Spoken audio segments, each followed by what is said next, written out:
a it's been a powerful day, but here we are today. It's a fantastic and beautiful Friday, and welcome to the Soul Stripping Spa Show.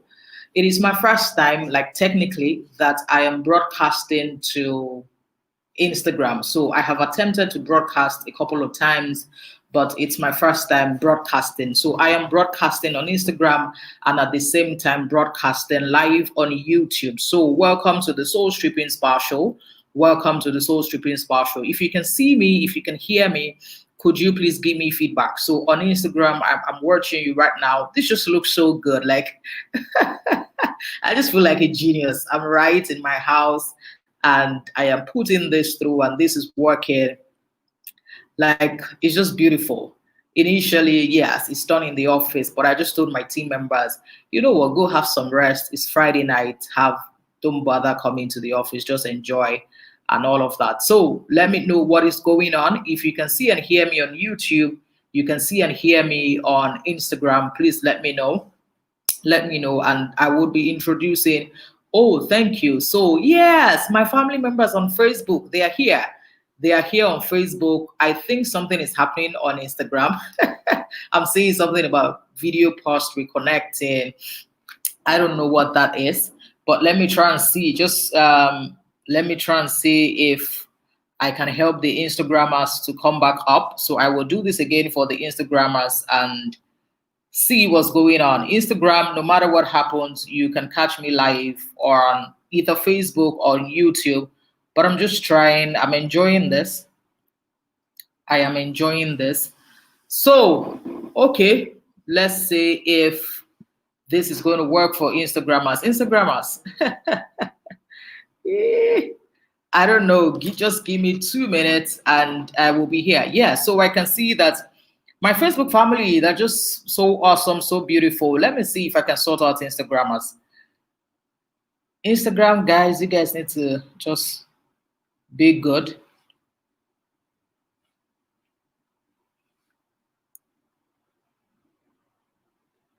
Okay, Instagram, please head to Facebook. I don't know what is going on. Let me try just 60 seconds and I will proceed. Everything was set, but you know, Nigeria, you have to intercede for almost everything. Just give me some few seconds. Just give me some few seconds. I always like to try things before I give up. Giving up is a choice. And I am one person who advocates if you have to give up before you give up the ghost. But let us see what is going up here. I do not just want to abandon them just like that without ensuring that I tried or attempted to sort them out. So Instagrammers, I will try once again to see what is going on. And if nothing is working at the Instagram level, that will be fine. Just please hook up with me on Facebook or on YouTube. It's on my handle and we can have a fantastic Friday night together. So I am just checking if this works for Instagrammers. Good. If it doesn't, please just join my Facebook family. I'm streaming live on Facebook, streaming live on YouTube. So yeah, this also still says that it's not working for Instagram. I'm sorry. I will try in between. I hope so. There's somebody on my Instagram page that is not making this work. Who are you? Who are you that is not making this work? I don't know why it is not working, but this is what we have to do. I will just pay attention to Facebook and YouTube. I do not know why it is not working. So guys, how has your Friday been? Talk to me. How's your Friday been? I always like to receive feedback. How's your Friday been? I'm still trying to sort out this. Let me just leave them alone. But I'm pained that it's not working. I am just pained. But let's talk. How has your Friday been? How has your Friday been? How has it been? I'm trying to see what I can do, but I don't like the fact that I am disrupting this. You know, my Instagram team members always say to me that I abandoned them series of time and all of that. And I'm not. Let's just go on. I'm not sure I want to restart this. So, how's your Friday been? Please, if you can see and hear me, Facebook, everybody. I see Louis Joseph. I can't see the other names, but I see that people are watching. How's your Friday been? How's today been? Pandemic started technically in Nigeria in March, And then this is almost the end of August, so we have been in here for 5 months. How has that been for you? We have been chilling or trying to work. We have been trying to retool. We have been trying to re-strategize. We have been trying to increase our greatness, both personal and professional. How's this been? Somebody says it's been hectic. I can imagine. I was stuck in traffic for just an hour between Lekki and Ikoyi, like just the Osborne Road. And I was almost saying, you know what? If I am not home before 7, I am just going to say, you know what? I tried. I tried, but I have come to understand that my peace is my responsibility, especially everywhere. So somebody says that Friday has been hectic. How has your Friday been? How's your Friday been? I'm going to start teaching anytime from now. I am just very emotional about my Instagram crew. I do not know whose sin is affecting this. Somebody says that he's coping. Oh, another person says it's a wonderful Friday. Interesting. So let's talk. How has Friday been for you? How has Friday been for you? Oh, Instagram finally worked. Praise the living. I wanted to say living Jesus. Yes, I will still say it. Instagram, gosh, I tried for you guys to ensure that you guys can see and hear me, and I hope that it is working. Yes, it is working. I tried to ensure that you guys, joined. I scattered, the feel of Facebook and YouTube just because I wanted to host you.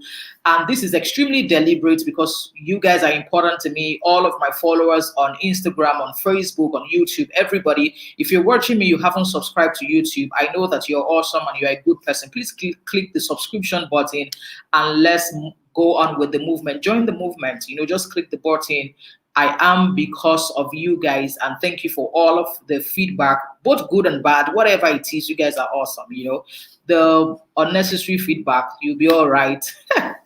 My new slogan is Honorable Minister. It's okay.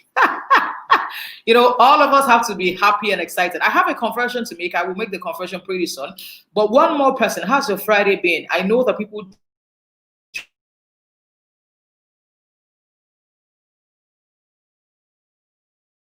join me from or your state. I know there's a gentleman that joins wherever you're joining from. Somebody says every day now seems like a Monday. Yes, I don't know the date anymore. I am still trying to keep tabs with the day of the week, but the date, I have to check the calendar. The only thing I know now is yesterday, today, and forever. Or yesterday, today, and tomorrow. That's the only thing I know. So let's talk. Thank you so much for joining. I want to talk about a particular gentleman that all of us have spoken about, we have commented about, we have named him whatever we want to say, we have victimized him, we have oppressed him, we have made him feel like he's the reason for everything going on in our lives, or sometimes when we malfunction or mess up. That is the guy that we all point fingers at, and it is so interesting that this particular guy and this human being also is the most victimized human being available anywhere. At every point in time, you would hear his name, you would hear his relatives mention him, you would just hear that people are pointing fingers. Even when he's asleep, people are pointing fingers. When it has nothing to do with what is going on, people are pointing fingers. Whatever it is, people are pointing fingers at this guy. And then who exactly is this guy? The guy is called anger. Not that one that you use in your wardrobe or your closet. No, anger. Anger is the most victimized emotion on the face of the earth. Everybody blames that guy for something. He made me angry. She made me angry. She said some words to me. Whatever it is, anger is always in the line of fire. And I need to understand how anger feels, because I'm beginning to think that guy must honestly be suicidal. Everybody, whether anger is asleep or not, people are calling his name. Whatever country they're calling his name, whatever gender they're calling his name, whatever religion they're calling his name, no matter your financial capacity, anger is going down. Whatever it is, anger is there. People call anger more than they call the other 7 emotions. Anger. Almost every day, we all experience some level of anger. Even if you avoid it, anger shows up at your doorstep. Even if you pray against it, anger shows up at your doorstep. As long as you are a human being and you are breathing, anger is there. And you do not have to desire to get angry. Things happen and you interpret and you land at that side. So let's talk about the gentleman called anger. The emotion called anger. What do you think about anger? On a scale of 1 to 10, 10 being the highest, 1 being the lowest, how would you rate your anger level? How angry do you become, or how much anger do you experience on a scale of 1 to 10? 1 is the highest, 2 is 10 is the highest, 1 is the lowest. So on a scale of 1 to 10, if you're talking about anger, talk to me about it. So on a scale of 1 to 10, how much would you rate yourself? Are you, when you get upset, do you really get upset, or you still try to master your emotions? So on a scale of 1 to 10, we are discussing anger, the gentleman called anger. What exactly, when you are angry, how angry do you become? Some break things, some destroy stuff, some use swear words, some curse, some walk out, some take a stroll, some get into physical battles, whatever it is. So I can see somebody say to me that on a scale of 1 to 10, 10 is the highest. So if you say to me that you are on an 8 over 10, that means that when you're angry, we should practically disappear. We should run away. We should run away. So somebody is so truthful. I like this. Thank you, Joseph. Joseph says when he's angry, 7 over 10. We are discussing anger. We are discussing anger. The emotion called anger, the big Don that we all mentioned his name. Anger does not even know that we exist, but we all know that anger exists. Like, we just call the guy from childhood to nursery to primary school to university to whatever. We call the guy till we die. We would call the guy. So my responsibility today is to let you know how to use anger, because anger is not bad. Anger is not a bad emotion. People have named, oh God, I don't know how anger feels, but I feel so bad for him. People have named that guy. They've nailed him. They've cursed him. In fact, they have prayer and fasting sessions over anger. They fast and pray, God, reduce my anger. And the guy just warned you, I'm not the one doing you. I have no idea. So on a scale of 1 to 10, yes, please give me feedback. 10 is the highest, 1 is the lowest. When you are upset and angry, how angry do you become? How much upset do you become? Oh, that's one carnal guy here. Yeah. Truthfully, he's meant to be my younger brother, but because he just likes to bully and oppress me, he came before me. And then he's the founder of the Voiceover Academy in Africa. His name is Shobo. Shobo is here to learn on anger, but the only thing Shobo is talking about at this time is my lipstick, and he says that my lipstick looks good. And because I came online with my home training certificate, I am going to say thank you. But behind the scene, I know he knows what I'm going to do to him. Because I'm online with my home training certificate. I hope you guys, in fact, let me give you a gist before we go to anger. You know that if you know me pretty well, I have capacity to look for trouble, but don't say it anywhere. It's not something I say every time, so I have to actually reduce my voice, hoping that you won't hear. But sometimes I just look for trouble. So there was one day I sat down and I said, there's one statement that some Nigerians make, especially Nigerian men. And they say that I have your type at home. I have your type at home. When they're fighting women, they've never said it to me, but I hear it, whether in movies or anywhere. So I told myself that I would try to say I have your type at home one day to a man. And I did that last week, and it went so successfully well. And let me tell you what happened. So this guy has been attempting to get my attention, like looking for trouble. Not that he's asking me out. No, I'm not even available. Looking for trouble. So for about 16 months. And I just saw that at every point in time, I avoided him, and he would come and show up at my doors just to disturb me. But there was no way I was going to become human. So there was no way I was going to just malfunction because he was looking for my trouble. So this particular time was last week, Saturday. Yeah, last week, Saturday, we had a conversation, and during the conversation, he started raising his voice. And I said to him, I have your type at home as my husband. So don't raise your voice at me. I have your type at home. I said it twice. I know when I got into the car, I felt so good. When I said, I have your type at home, he just kept quiet. So I now felt I felt the reason why some men say it. I think they say that statement to intimidate women. So women keep quiet. So when I said, I have your type at home, I could see that he was in shock. And I said it again like twice, because when I said it the first time, I wasn't sure if he heard me. And I needed to experiment that line, my research, so that I could talk about it. So I said, I have your type at home. Please don't raise your voice at me. I don't like it. I have your type at home as my husband. And the guy froze. And that was how I got delivered, though, because after that, he started apologizing. And I don't know if he became humble or it was a statement, I have your type at home. But it sounded just very interesting and oppressive, even though I don't like it. So let's talk anger. What exactly is anger? What exactly is anger? So let me talk about anger. But before I talk about anger, I will try and talk about some stories related to some stories, because there's a level of anger we deal with in Nigeria, especially in Lagos. And this is not an excuse, but this is putting this conversation in context. So every time I travel, sometimes I feel that I am meeting human beings, even though Nigeria has human beings. But if you look at Lagos, for example, from the moment you wake up till the moment you go to bed, there's a battle for your soul, a battle for your peace, and a battle for your joy. From the moment you wake up, the moment you even wake up, you may just wake up with an electrical disruption, meaning NEPA will just show up at your doorstep, and then you start to sob, especially when you were just about to iron or about to just put on your water heater, whatever the English is. And then you get into your car, and then you are trying to go across Third Mainland Bridge, to meet up with traffic to get to the office. And then, people are driving like spirit of something is upon them.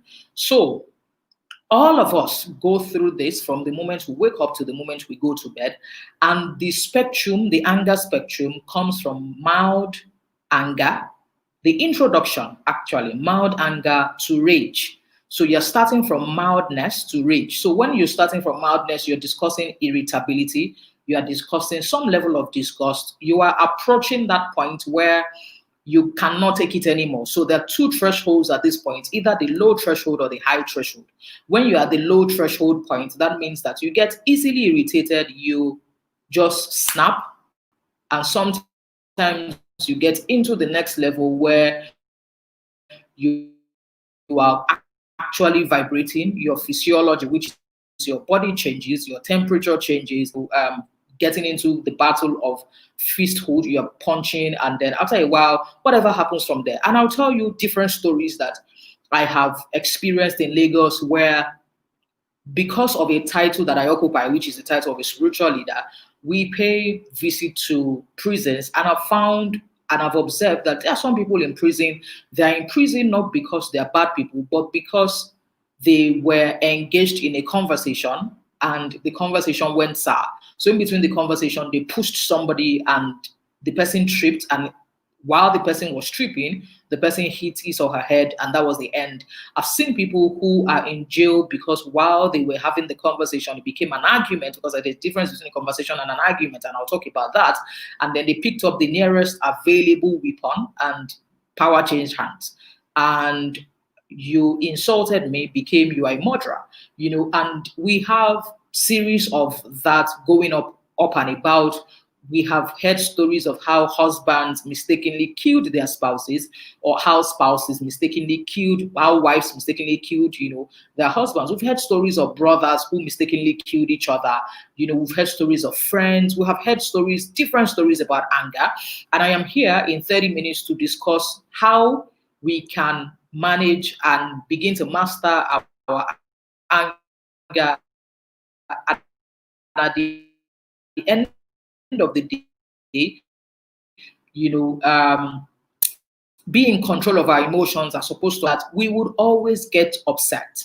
If you ever meet anybody who is never upset, please run away from that person. The person is not real, the person is pretending. And there's the difference between upset. So you can overlook something, you can ignore, but not suppress. All of that we'll talk about if we have the time. So, like I said, anger is from the mild irritation to full-blown rage. The spectrum is mild irritation to full-blown rage. Mild irritation comes from you getting irritated, you becoming disgusted, and then full-blown rage is when you experience what I call the amygdala hijack. It's also a scientific term, also a psychological term.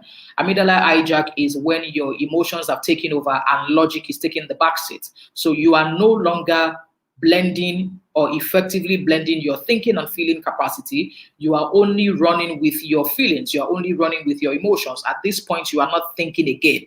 There are 3 levels of people in the world at every point in time. people who think, science has proven that people who think are just 3%, people who think that they think are also there, and then people who rather die than think. People who rather die than think are 95%. People who think that they think are actually 3%, while people who think are 2%.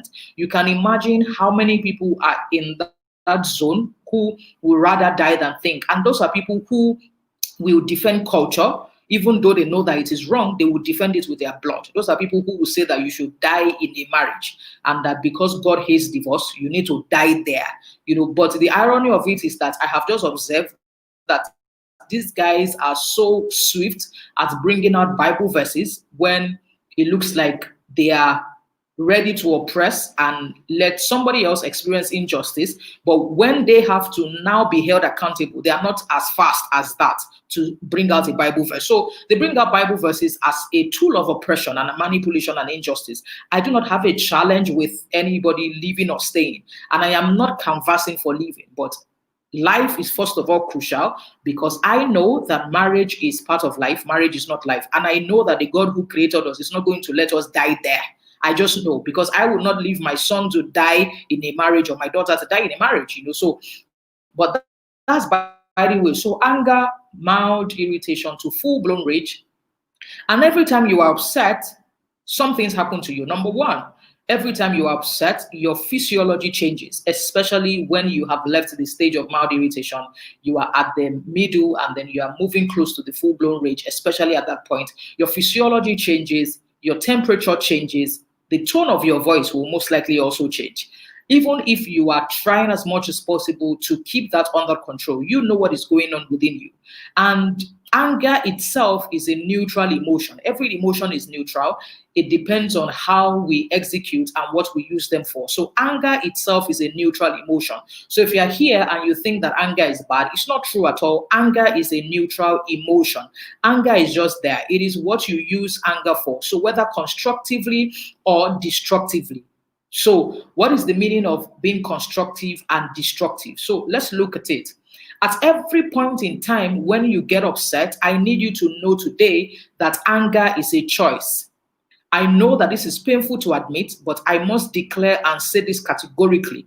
Nobody makes you angry. Nobody makes you mad. Nobody. People can attempt to provoke you. People can attempt to disturb your peace. I totally agree, but nobody makes you angry. Nobody makes you mad. You are the one deciding to be upset. You are the one deciding to lose your sanity and become mad.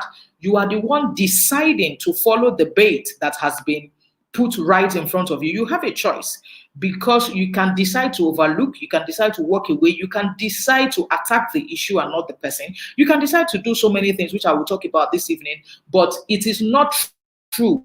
Today, we must accept it. I think today is the 21st. I can't remember the last time I checked the dictionary, whatever. Yeah, today is the 21st of August. But we must accept today that nobody makes us angry, nobody makes us mad, nobody makes us do anything. We are the one deciding to be angry. And the reason why you are angry is, first of all, tied to your interpretation. Your interpretation. So let's break the word interpretation down. The word interpretation simply means you are representing something to yourself. So every time you hear that somebody is interpretation. So first of all, is coming from outside. You are representing. So there's something that has happened. You want to interpret, and in the process of interpretation, you represent the scenario to yourself.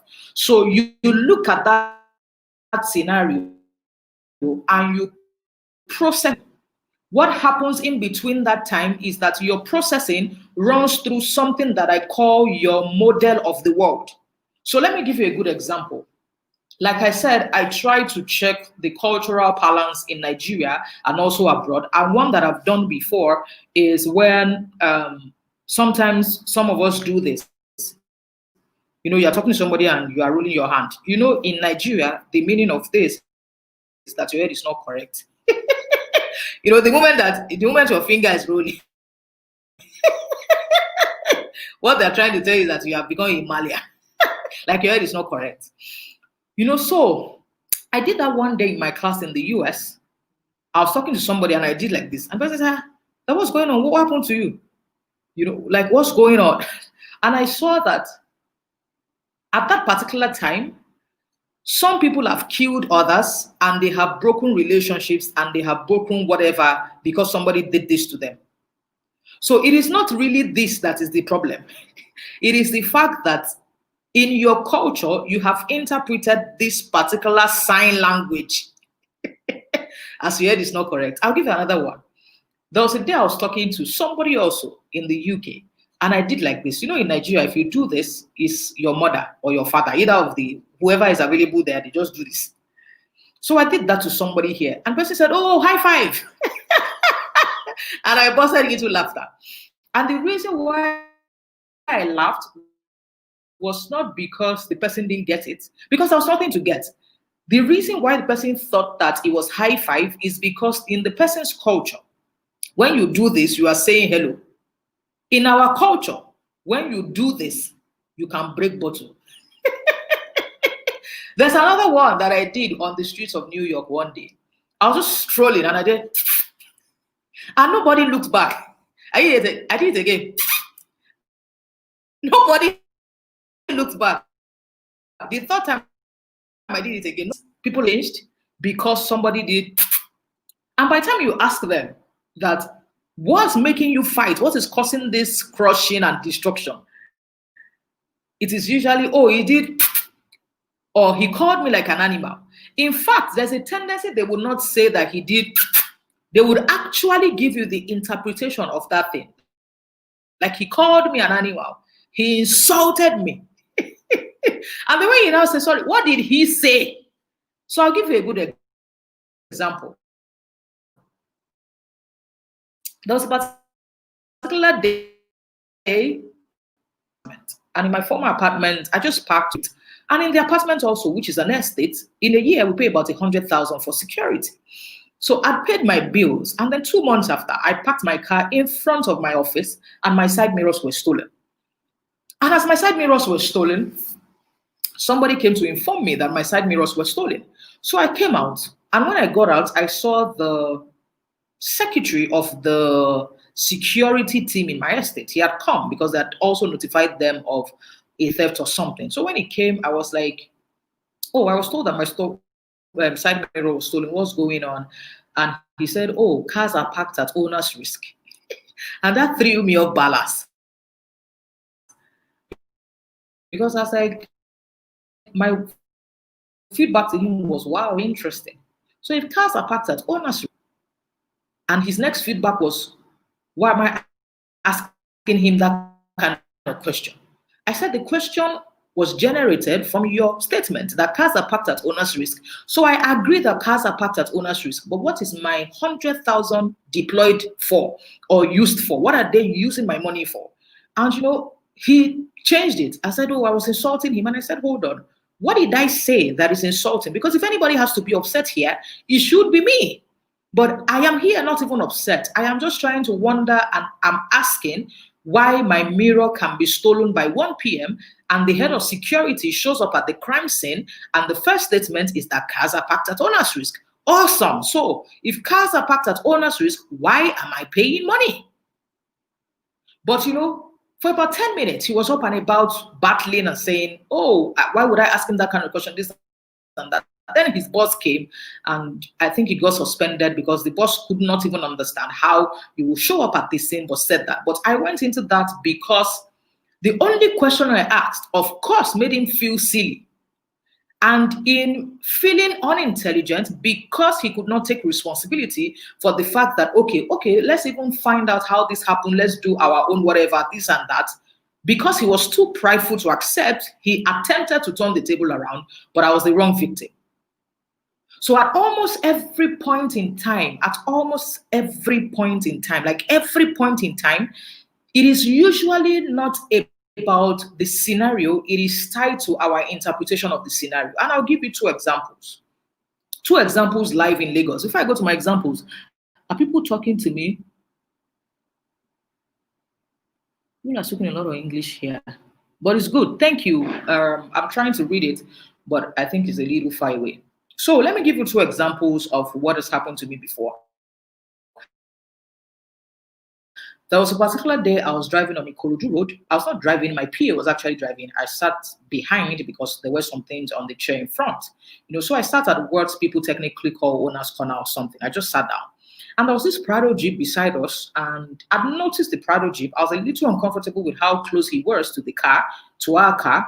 But before I could process whether my PA was seeing him or I was the one who was just getting unnecessarily flustered, he had crushed back bumper or something. What did they call it? I don't know what they call it. It's a man. Yeah, he attacked, crushed our bumper. Rear, yeah, something like that. And we stepped out. We stepped out of the car, and by the time we stepped out, because we were heading out for a meeting, I told my PA to go ahead because it was actually his brief, so he should go ahead, and I was going to go to where I was going to. So I'd seen that, wow, he did not just destroy the rear of the car, he did not just hit us, he destroyed it. And because it was an SUV with the metal in front, it was quite terrible. So I sat down and I already knew that, wow, this guy was going to give me a lot of headache. I wasn't particularly even sure what kind of insurance we had. Like, there are some things I really don't focus on, and it wasn't part of it. So, but at that particular time, I wasn't sure what it was. But even if I was sure, I probably have even tried to ask what was going on. So I still was there.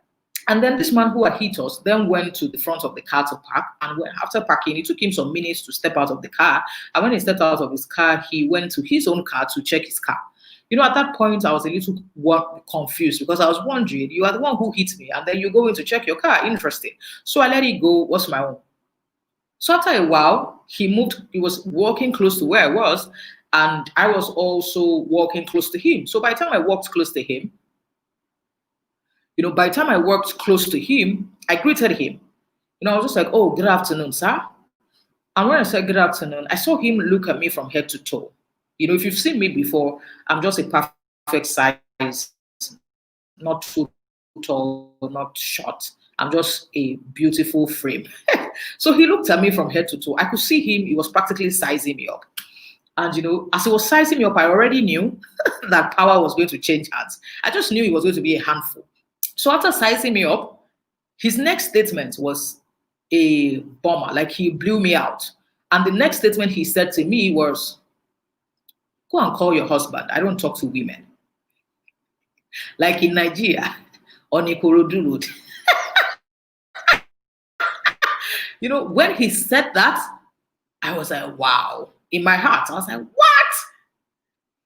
And I had options. The moment he said that, my system one, which is the normal human being nature that all of us have, the normal nature that wants to fight for us, that wants to preserve us, that is always ready to attack anything that attacks us, that normal preservation nature, that nature that, what?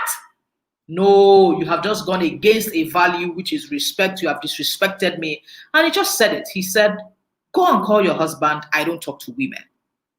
And as he said it, I lived in motion for 18 years, so I have the capacity to change it for him. As he said it, my motion nature was there to assist me to fight the battle. Like, waiting the occur. The motion nature was there. The second nature was that it was on Ikorodu Road, and Emotions Doctor is a brand. So it was not so much about he made me angry. It was so much about, yes, I am the only one standing here, but I am also not the only one standing here. So I looked at him. It was quite painful. Like, what effrontery. Do you know who I am? So when he said, "Go and call your husband, I don't talk to women." I turned around, and I will teach you that technique. I turned around the first time. I turned around the second time. The third time I looked at him and I said, "My husband is not here. So we need to have the conversation. Your car hit my car, and it is something we need to discuss." And after about 45 minutes or something, I can't remember, but it was less than an hour. My mechanic showed up because he needed to assess the damage and all that. But the instructive thing was when I was leaving, he came to my car And then he tried to call my attention. At that point, I wasn't even ready for an extra conversation because I was trying as much as possible to just let him go peacefully. So he said, "Oh, can I have your card?" And I said, "Oh, yeah, but I just wanted to give him so that I could just have peace and just take a bottle of cold Coke for this battle that was set before me, and I passed. And I gave him my card, and the next thing he said was, "Oh, any wonder?" And I was like, "Oh, any wonder what?" He said, "Oh, any wonder you didn't lose your cool." But it was very interesting to me because for me, it was the fact that if it was years ago, are you all right? But we have all grown, and part of maturity is the ability to pick your battles. Not every battle deserves your attention. Like, not every battle deserves your attention at all. Even if they bring a buffet of battle before you, you should be able to select the one to participate in and the one to say, "You know what, I am full and I'm done." So anger is from mild irritation to full-blown rage. Anger is a choice. Nobody makes you angry. Nobody makes you mad. You decide to be angry. And one of the reasons why you and I get upset is tied to our past. Is tied to how you represent a scenario to yourself. So there's a scenario that is very helpless, but your interpretation makes it helpful or empowering or disempowering. So there's a scenario that is totally helpless. Like the man said, "Go and call your husband. I don't talk to women." I could have just changed it for him. But it was just clear to me that all he said is, "Go and call your husband. I don't talk to women." That is his mental model. That is his model of the world. That's the writing on his wall. He probably disrespects women, or maybe he was using it as a clickbait. Whatever it is, I ensured that I did not get on it. And I just simply said, "My husband is not here, so we need to please have this conversation." And for me I focused on the issue, not on the person. I focused on the issue, not the person. I attacked the issue, not the person. So every time you are upset, the first thing I need you to do is to please pay attention to your perception and interpretation. How are you representing this conversation to yourself? How are you representing this scenario to yourself? How are you representing this trigger to yourself? What did they say? Let me tell you something. If you live in Lagos, Nigeria, there's a statement that almost everybody says to you. And when I say almost everybody, people who are not well say to you, which is the fact that, "Oh, Ashewo." And I'll give you two good examples. One started, last month, I made a transaction I paid somebody an amount of money, and the person called me and said, "Sorry, what do you do for a living?" And I told the person, and the person said, "Oh, okay, is that all?" I don't know what else I'm supposed to be doing. And I was like, "Well, yeah. Not that that's all, but that's what I'm known for. But yeah." And the person said, "Oh, sorry, I don't want you to think that this is disrespectful, but I just want to be sure, by next year you will pay this amount of money also. And I just want to be sure that you are the one paying, not that you have an arrears." So that's actually the word he used. I know when he said it, I busted into laughter. The laughter was for me to reduce the pain of the insult, because it is just clear that not everybody thinks that some people use their brain to make money. Like, I paid you millions of naira, and then you're asking me if it is my money or I have an aristo. Like, are you for real? Are you for real? So bad. Are you for real? But when he said it, I knew where the thought was coming from. So I laughed. And when I laughed, he said, "I hope you are not upset." And there was somebody else there that her face has changed on my behalf. Like, see my what? So I said, "Not to worry at all. I will pay this amount of money next year, and I do not have an aristo." And he said, "Oh, thank you. That I'm sorry that I had to ask, because the previous person that was there was aristo that was paying, and when they broke up, they couldn't pay. I'm not even bothered about all of that." But I said that because I could have gotten upset. I could have said a lot of things, and it would have been legitimate. But because I know better, I knew that question was an anchor, and I needed to just trace it. And I was just like, "Oh, no, I will pay next year. Don't worry, I'm okay." And I'm like, "But that's very interesting. That sounded so funny." And he was like, "Oh, he's so sorry." He was quite apologetic, even though it sounded very insulting. Another one I will say is there was a particular day I was driving home, and in my car, they were fixing the road to my house, but they hadn't blocked my particular entrance, but they had blocked the other entrances. So this particular day, I was trafficated, but he didn't say, he said was, oh, like get off the road. And I wound up, but I heard, and I busted into laughter because I understood his pain. But I would explain the pain later. I understood his pain because number one, no, don't let me explain it. So he said, "Oh, like get off the road and all that." And as he said, get off the road. There was a guy who was coming, and the guy was like, "Why are you talking to her like that?" And he said, bottom line that, oh, I bought the car through prostitution or sleeping around or something, but I didn't say one word. And this other guy who was coming, who didn't know me, who didn't know him, started fighting for me. I was like, why are you talking to her like that? So by the time I was entering my house, they had started exchanging blows. And there was no way I was going to go there. I'm a woman, my bone is just growing. I can't pretend that I'm fully mature before how many boys do I have that I'm going to separate two grown men. I got into my space and I was telling my security man that they don't begin blow. Like they will kill themselves. So, because for me it was the fact that, so if they ask that guy now who is fighting for me, even though I don't know why he was fighting, I don't know, he was not fighting for me. If they ask him now that what exactly is going on, what happened, I think he would just say that. But to my own issue is the fact that when the guy was saying, I had options. Number one, I could have interpreted as an insult, that he doesn't even know me, he's insulting me, calling me a prostitute, do you know who I am, this and that. I could have started that kind of drama. Number two was, I told myself that this guy that is riding this bike will most likely be unhappy. Number one, he's in hot sun, and it would have increased his irritation or level of irritation and anger. And then there's a lady in a car who is wound up, obviously in the AC. So there's no way he will not feel oppressed or disturbed. And he cannot admit that there is something that I'm doing that he's not doing, or there's something I'm exposed to he's not exposed to. So he will rather interpret and say to himself that I must be sleeping around. So why did I go through all of that? It is the fact that, number one, before you get upset, always pay attention to your interpretation, how you are representing a scenario to yourself. The moment you can put a leash on your interpretation, you have crossed a threshold. You have 50% power. You have 50% power. I remember when the man was saying, "Oh, do I have an aristo?" Somebody who was with me was already upset. In fact, by the time we got into class, she was like, that there's some things, that there's some rubbish you even take.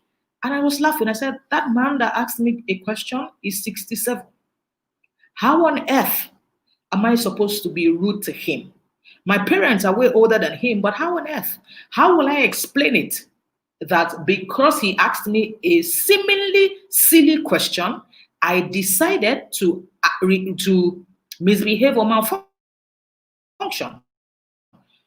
Did I like the question? No. But did I have control to respond kindly and politely? Yes. So when I laughed, it was me deploying a tool, which is name it to tame it. So I named the issue, and I named it that, oh, this is supposed to get me upset, but I'm not going to be upset. So instead of that, I would troubleshoot the source of this question, which was what I did. And I was like, oh, that's very funny. Wow.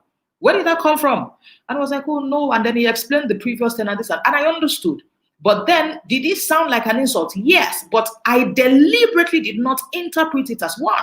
I decided to overlook it. So anger management is not becoming a fool or pretending that you are not hurt. No, Anger management is about understanding that there's a difference between being assertive and being aggressive. If you followed me a couple of times, you would have heard me say that there's a difference between being assertive and being aggressive. When you are assertive, you are communicating the message and not the pain. When you are aggressive, you are communicating the pain and not the message. I will repeat it again. When you are assertive, you are communicating the message and not the pain. You are focusing on the issue and not the person. You are attacking the issue and not the person. When you are aggressive, you are communicating the pain and not the message. You are attacking the person and not the issue. That's what they do on Twitter. Twitter looks like the headquarters of children of anger. It just looks like people are waiting to drag. In fact, they put Tiger Generator as the image. But the irony of it is that there are good people there, good-minded people, people who are supposed to be able to manage, but then they're not at the same level. So any little mistake, they are ready to drag your life out. And the interesting and the most disturbing thing is that they are dragging fathers, grandfathers. I don't understand it. Like, what on earth can a spiritual leader say that you cannot give a respectful feedback to? What on earth can an adult say that you cannot give a respectful feedback to? That they said something that is not kind or you didn't like does not give you the license to insult. No, it is just not going to happen. If you are here and you're one of those people who say that, oh, when I'm angry, I give a piece of my mind and you deal with it, let me tell you something. The reason why you are still alive is because some people are implementing something called mental education.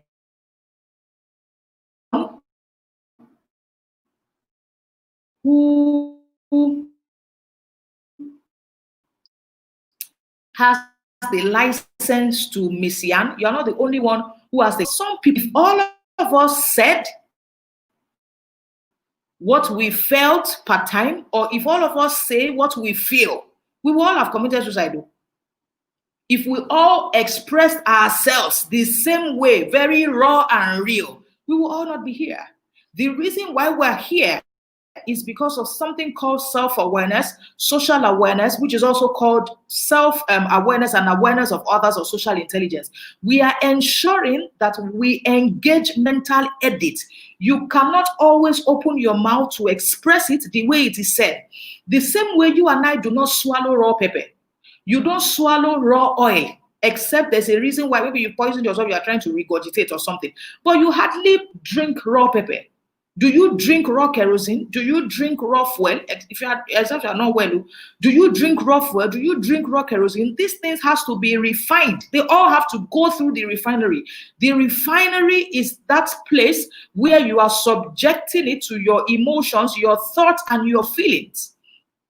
And it is something we need to pay attention to. Let me tell you something that happened to me and that made me know that goodwill is extremely important, and goodwill is tied to emotional intelligence. And what does that mean? It just simply means that there was a transaction I wanted to do. And I got into the man's office and I was supposed to pay him a huge amount of money. And when I say a huge amount of money, don't think I have the money. It's because of a lot of things. Yeah. So I was supposed to pay him some amount of money. And I remember when I got in there, I mentioned my name, I sat down, and I was like, oh, your name sounds familiar. And I was like, oh, really? And I was trying to negotiate, but he wasn't bulging. I was like, oh, really? And he said, give me a minute. And he brought out his phone. And when he brought out his phone, he clicked and he called one of his daughters. And he said, oh, there's this lady in front of me. Do you know her? And the doctor said, oh, yes, emotions doctor, I know her, blah, blah, blah. Bottom line, in 5 minutes, he took off ₦1 million from my bill. I've never met the daughter. I have never met him. But when he spoke to the daughter and the daughter said it was me, he said to me, he said, my daughter follows you online and she really, really likes you. And it was just so funny. Somebody I've never met saved me ₦1 million. If you are here in 2020,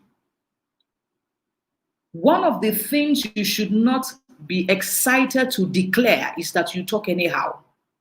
You cannot be giving a testimony on the fact that you are a malfunctioning adult. There's no award for it. We have all been series of nuisances before. I say to myself that I am a retired nuisance. There's no testimony for, oh, praise the Lord. I was talking to my husband today. I insulted him. I shredded him. You don't even do that to a child. I don't do that to my 8-year-old son. Also my nephew. I don't do that to him. I don't shred him. He got his phone last week, Monday. For the first time, he got a phone and he bought a SIM card. They bought him a SIM card. And there was a particular day he called me 5 times. When you are just in the spirit, he was just calling me, auntie, auntie, auntie, auntie. And I remember the 5th time when he called me, there was somebody there and said, I should tell you more that I'm a very busy person. And I said, there's no way I can explain to an 8-year-old that I cannot pick his call. And instead of saying I cannot pick his call, I'll rather explain to him why we can't have a conversation now. We would have it later. But there's no way I can break his esteem to say that I am busy and it's not a priority. So every time he called me and I was doing something, I'll just say to him, hey, Chris, what's up? How are you? He said, so what are you doing this and what are you up to? Oh, auntie is presently in a meeting that will end in 45 minutes. Can we talk in 45 minutes? And he said, so, but there's no way I can. It's an 8-year-old. When he becomes an adult, but explain to him because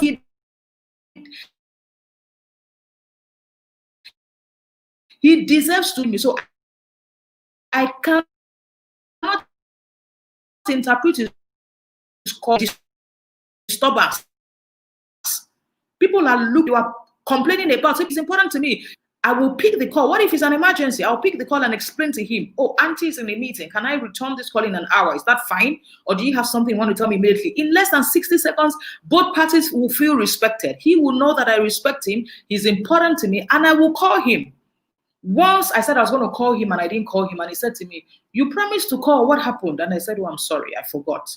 I'm sorry, I forgot. Next time auntie says she will call and she doesn't call, please call auntie back and I will gladly apologize. But why did I say all of that? It is because we have a choice at every particular time.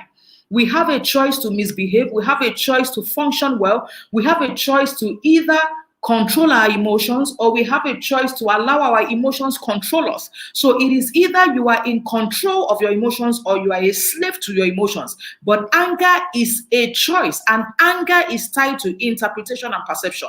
I will give you 2 tools on how to increase your level of patience. So if you get angry so often and all of that, all of us have been there before, so don't feel that you are there alone, but you cannot keep staying there.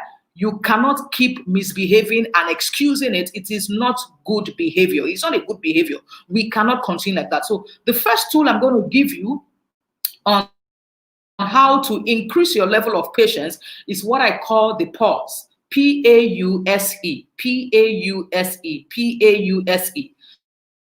Pause is what turns your emotions into emotional intelligence. Pause is what turns your emotions into emotional intelligence. Viktor Frankl actually says that the reason for that pause is the fact that between a scenario and a response, there's a moment, there's a time frame. So there's a time frame between a scenario or a trigger or an impact and the response. There's a time frame between the stimulus and the response. There's a time frame between a stimulus and a response. So yes, issues will show up. Yes, there will be triggers. Yes, there will be scenarios, but you are totally in control of your emotions. So within that scenario is your capacity to pause. And why are you pausing? The only reason why you are pausing is to be able to pay attention before you utter a word, to be able to process what you're about to say. It's as short as 60 seconds. It's as short as 30 seconds. Just look at it and ask yourself a question. Do I really have to respond? Sometimes I ask myself this particular question. What exactly am I fighting for? Is it really the issue, or I'm fighting for my ego? Is it really the issue? Like, is it really the issue, or is my ego that needs to be fed, that needs to be defended? What exactly am I fighting for? So the pause is very crucial. Engage your pause. Before you open your mouth from this night, think about it. While you are having the conversation, think about it. And when you are done with the conversation, think about it. The pause is what turns emotions into emotional intelligence. Your pause is extremely key. In fact, pause is extremely powerful. It reminds you that you have the capacity to pick your battles. Some people say to me that, oh, I'm a very angry person. And I ask them a question. Have you ever beaten a soldier before? If a soldier says you're an idiot, you will go and slap him. This your anger. You will see it. You will just see that all of a sudden the spirit of patience and long suffering is upon you. I said the reason why you are pretending that anger is controlling you is because all of those people you are harassing, you have this false sense that you are more powerful than them. Go and see Anthony Joshua. Anthony, that even when he's greeting you, he looks like a giant. Go and vibrate. So you can see that we are doing selective control. When it looks like we can intimidate some people, we can go for it. But beyond all of this also is the fact that interruption technique. The interruption technique is when you notice that the conversation is going south, or you are getting to that place where it looks like you can't take it anymore, or you are exhausting your threshold, you can just take a walk, use the toilet, just simply say, oh, sorry, I need to use the bathroom. You really don't have to go and use the bathroom, and you can deliberately use the bathroom. I need to use the bathroom. The reason for that is that you are buying time. You are buying time. So I'll give you a good example. A friend and I were talking at a while ago, and she had said something that I didn't like, and I knew that I didn't like it, and I was deeply unhappy about the statement. So I wanted to explain the reason for my statement, but it wasn't going anywhere. And the next thing I said was, oh, can we have this conversation another time? I need to go somewhere. And I left. And later on, she was kind enough to say, oh, she didn't like the fact that I left. And I said, if I did not leave, I was going to say some statements I was not going to be proud of. And if anybody has to malfunction, I really should be the last. Yes, I should be able to miss it and make mistakes, but I should know better, and I know better, and I cannot pretend that I don't know better. So I needed to leave the scenario and engage you some other time when both of us are at the cerebral level and we can think. And the reason for that is for self-preservation and people preservation, because at this point, people are the medals that you have. If God is going to give you money, he will send you through people. If God is going to give you a contract or a deal or a job, it is going to be through people. Even God understands the power of relationships. God leverages on relationships. From Genesis, he was saying it. After making a whole lot of things, he said, now let us make man. And then he created a helper. So even God understands the sequence of relationships. So we cannot get to that point where we think that we are totally useful, we are heavenly useful, earthly useless. Everything, every prayer point that you are praying must come through a man, and you will be unwise to think that you are self-made. Somebody gave birth to you, somebody raised or erased you, somebody sent you to school or didn't send you to school, somebody gave you your first break, somebody gave you your first day, somebody gave you your first platform. It is unwise to now pretend that they don't exist. There's nothing as self-made. I see it as a statement of arrogance and pride. Nobody has been able to convince me otherwise. Nobody is self-made. You are a constellation of everybody who attempted to raise or erase you. So the first tool on how to increase your patience, I said, is pause. The second is the interruption technique. First is practice your pause, because it is what turns emotions into emotional intelligence. The second is the interruption technique. When you see that power is about to change hands and you are not enjoying the temperature of the conversation anymore, find somewhere to go for about 60 seconds, 1 minute, whatever, just distract yourself. It just helps you process something else, receive new energy, helps you see something else in a new light. But the bottom line is the fact that anger is a choice. Nobody makes you angry. Nobody makes you mad. Questions. Questions. It looks like I've been talking for so long. Questions. Oh, I see good people here. I'm checking my stuff. I'm checking my stuff to be sure where the questions are coming from. I see good people. I see Residual Income Studio, Mrs. FFO in the house, Adenike in the house. I see Facebook users, welcome and thank you. I'm not seeing the names.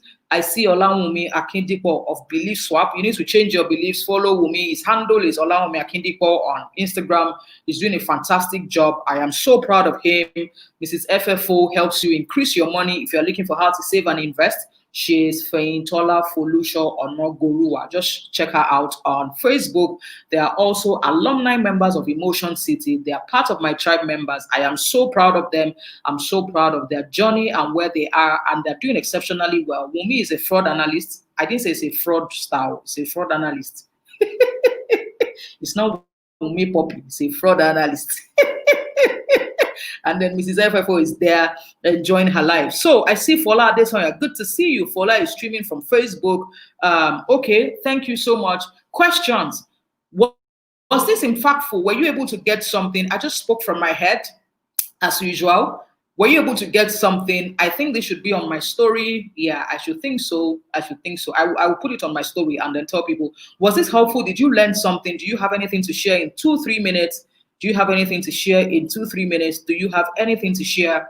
Wherever you're watching me from, thank you so much. Okay, I feel like after I've calmed down, I cannot say my mind. How do I create the balance? I have always not said my mind and has made things worse for me. Awesome, I like that question.